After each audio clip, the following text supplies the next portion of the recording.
Welcome back to OU Nightly. I have another update on Tropical Storm Florence. Take a look at this satellite imagery of the storm. It is just a beast of a tropical storm, and it is currently impacting the North Carolina and the South Carolina coast. While it has weakened some, the storm surge is a major concern with this storm, and the fact that it's such a slow mover is making the situation very dangerous. So here is Wrightsville Beach. This is in North Carolina, right where the storm made landfall earlier this morning.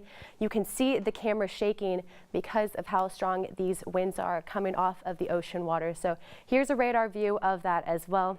Hardly moving at all, moving at about 5 miles per hour, which most of us can run faster than that. So very slow mover.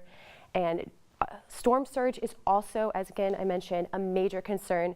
We do have what could be 9 to 13 foot waves, and that is along Northern Carolina. Other parts of the states are also going to be seeing these very high waves, and that is just going to cause lots of flooding in that area. So Florence, like I mentioned, is now a tropical storm. It did make landfall at 7:15 this morning.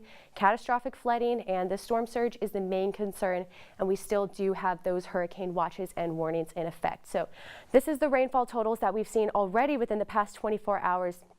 Over 15 inches of rain near Newbern. They have seen lots of flooding in that area where the floodwaters are up towards the windows. Here down near Wilmington, again, almost 15 inches of rain in that area as well. So very dangerous situation, and more rain is going to be on the way with this tropical storm. They might see upwards of another 16 inches of rain in the North Carolina area where the storm did make landfall. So very dangerous situation. Thankfully, a lot of evacuations were done beforehand, but we did hear that people are still trapped in some of their homes. So this is the steering pattern for the storm. Because of all this high pressure around it, it is not going to be moving very fast, but as we go throughout the next couple of days, it is finally going to weaken into a low pressure system and then move off towards the east. But this isn't the only tropical activity we're seeing right now. We also have Super Typhoon Mangkhut that had just hit the Philippines. It is a Category 5, so very strong overall.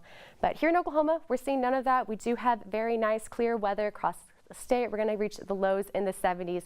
Highs for tomorrow are going to be in the 90s. And as we go throughout the next couple days, we do have some slight rain chances, and temperatures are going to be warming back up to the 90s.